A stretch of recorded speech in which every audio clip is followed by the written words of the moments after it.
Turning now to the Dutch Baroque. A good place to start looking at the Baroque period in the Netherlands is on page 89 in your textbooks. Figure 1323 on page 89, Jan Vermeer's painting Woman Reading a Letter.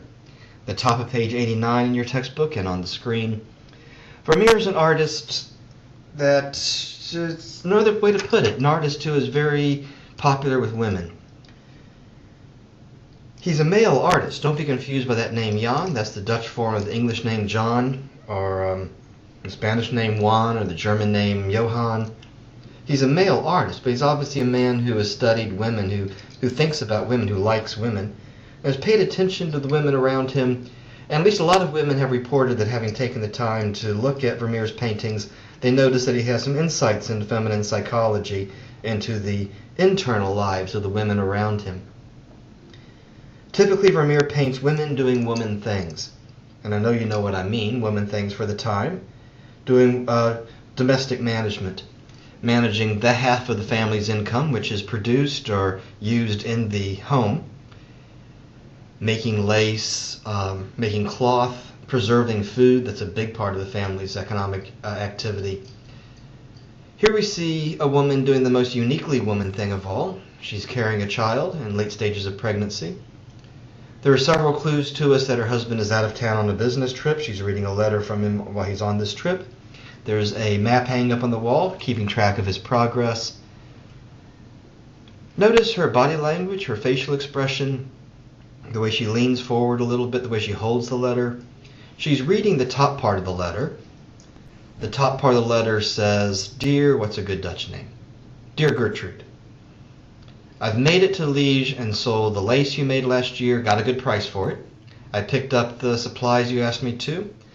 I'm right on schedule, I'll be home in a week and a half. Now I'm on my way to Brussels to meet with Uncle Hendrik to discuss family business.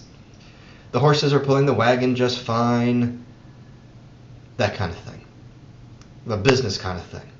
But notice how she leans forward a little bit, holding the letter there. She wants to read what's at the bottom of the letter. Because what's at the bottom of the letter? Oh, you know what's at the bottom of the letter. You know how these things work. I don't have to teach you people everything, do I? You know what's at the bottom of the letter, the good stuff, the yummy stuff. I love you. I miss you. I think about you all the time. I'm so proud of you. Our baby's going to be so wonderful. I can't wait to see you again. All that stuff's at the bottom of the letter. The bottom of the letter that now we notice is just out of reach of her hands.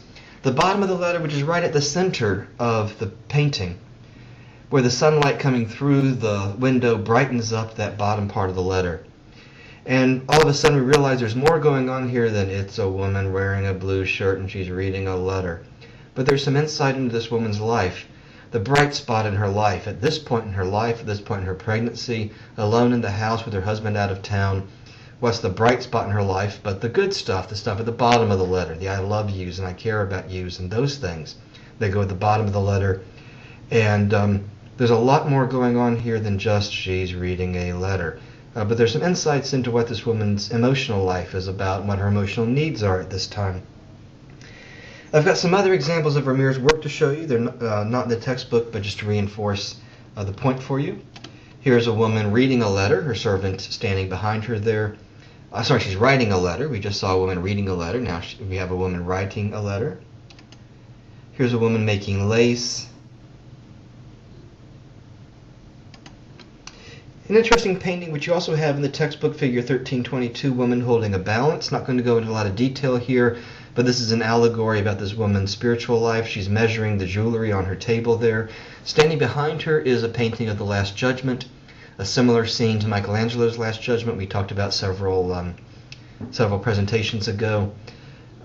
You actually set up a series of angles in the painting to read the allegory here, and if you're interested, you can go online and learn how to do that.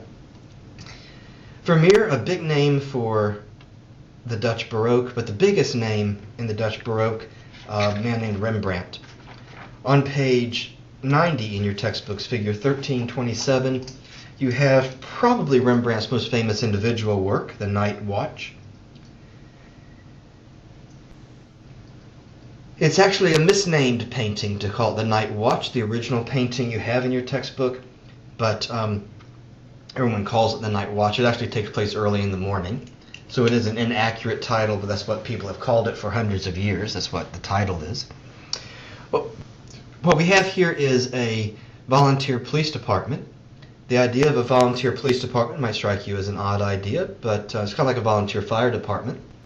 Until the early 19th century, the early 1800s, there's no such thing as what you and I think of as professional law enforcement. Instead, any city of any size would have 7 different police clubs. By a club, I don't mean a billy club, but an organization. And there'd be 7 of them, you see, and they'd each volunteer one day of the week to serve as the police officers in town. And being invited to join one of these police organizations, one of these volunteer police clubs, was a big deal in a young man's life. It meant that you'd arrive, the other guys in town considered you part of the deal, part of their team. There's competition between these police clubs to see who can solve the most crimes and all that kind of thing. There's a lot of prestige involved. Here we see the men in this particular club gathering in the morning. Some men have brought their muskets along. Some men have brought long pikes, long spears to corner bad guys with. Shorter spears some men have brought. Over to the side here, a man has brought a drum along to beat out the time for the march. They've brought the banner for their particular police club, and so on. They're going to march through the streets. People will come out and report crimes that have happened during the night. They may see evidence of a break-in or something, and they're going to investigate. And then they'll settle in at police headquarters, which is always a bar, and they'll drink beer all day and hope that somebody commits a crime so that they can gain the honor of having solved the crime. Most people, though, very quickly give up on trying to figure out what's going on with the big guys and are drawn to the little girl back here in the background, making her way through the crowd there, almost like an angel. Not quite, but almost. It's difficult for some students to see when you take these very large paintings and shrink them. Sometimes the angles are wrong. Here's a little boy here. He's dressed up in a soldier's outfit. He's going to march along with the big guys and pretend to be big. Probably one of the sons of one of the members of this police club. This little girl here, she makes her way through the crowd, kind of lost in the crowd. You may notice she has a chicken slung over her shoulder. Probably that's been her first chore of the day, to go to the marketplace and get a chicken to bring back. The chicken will be dressed and then probably stewed during the day to be the dinner for the family. This painting is painted at a difficult time in Rembrandt's life and his family's life. His wife, whom he loved very much, is dying. As families in those circumstances are, maybe you have some experience with this, you have to make difficult decisions. Rembrandt decides he's going to put his time and energy into finishing this painting. This was a patronage piece paid for by this particular police department. There's a big cash payout when the painting is delivered. He's going to put his time and energy into finishing this painting. He'll get the money for this painting, and then he'll have the time to spend with his wife while she goes through the process of dying. That's the plan, anyway. Rembrandt, as it turns out, the very wrong decision for him to make in retrospect. He finishes painting this painting in the morning, and that afternoon his wife dies. The exact wrong decision to make, but sometimes when you have to make difficult decisions, you end up making the wrong decision, and that's how life works sometimes. So Rembrandt deals with the funeral arrangements and all that kind of thing that goes on when there's a death in the family. Comes back to the studio and sees this painting here. Originally, this little girl was painted in much darker colors, and the idea really was that she was lost in the crowd there. But Rembrandt paints over those very dark colors and paints a much brighter little girl there. And on the face of that little girl, he paints his wife's face, making her the new focal point of the painting. And we don't have to work hard to figure that one out.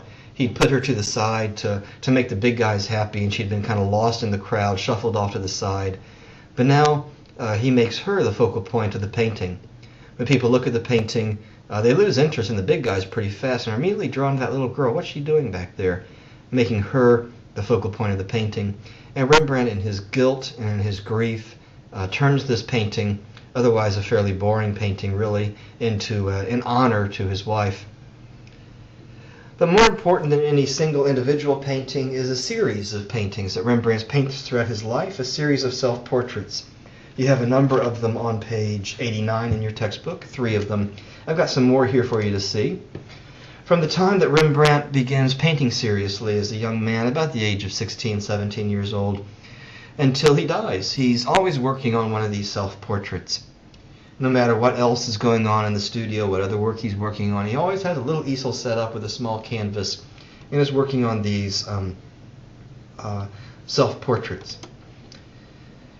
You can find them bound into a book, and you turn the page and watch the man age before your eyes. He includes little details that remind him of things that are going on in his life.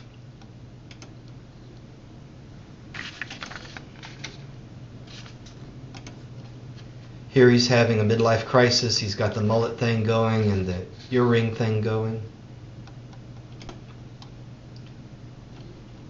And then just going backwards, you see how the man ages, keeps track of his changing hairstyles and hat styles and so on. There are things in the paintings that are significant, in the self-portraits that are significant.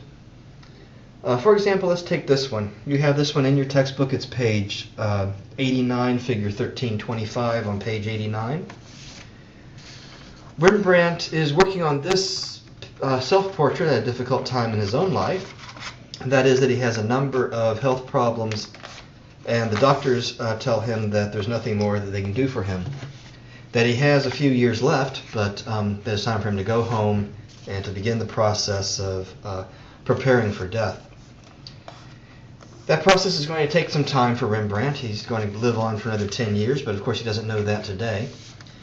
He gets that news that there's nothing more the doctors can do for him. They've read the medical journals, they've written off to doctors in other towns, and there's no medical hope for him. He's going to begin the process of dying. He goes home and sees this self-portrait. Down here you see where his hands are. They're very blurry, undefined here. Originally, these hands were much more clearly drawn and had a number of paintbrushes that he's holding here. Rembrandt comes back to the studio, paints over those very clear hands holding paintbrushes, and instead the very empty, shadowy, vague hands there. And we don't have to work over that one too hard either. His whole professional life has been devoted to painting, and now he's hit with the realization that he's going to die, and that his professional life is going to be lost, and that vagueness and the very dimly drawn hands down there, well, what next, what now? So there's a lot more going on in the self-portrait series than it's a guy in a hat and he's looking at us. But if you take the time to read about Rembrandt's life and to see what's going on in his life at the time he paints these different portraits, well, it's an interesting kind of study. And even if you're not all that interested, you get some insight into the self-portrait series and what's going on here. It's a very famous series of paintings. There are references to Rembrandt's self-portrait series in the newspapers every 6 months or so. You want to say there are hundreds of these things around. Nobody knows how many. The family sold them off after Rembrandt's death, but one gets discovered every year or two. That usually makes the newspapers. Because they are a famous series of paintings, sometimes there are mentions made of the self-portrait, and like it's hanging in a room where a big event is taking place or diplomats are meeting or something. So you'll want to know something about Rembrandt's self-portrait series because they show up quite often in conversation and in news stories and movies and sitcoms and so on. Well, that's going to finish us up for the Baroque period, and we're going to be turning our attention to the Enlightenment, the 18th century, the 1700s.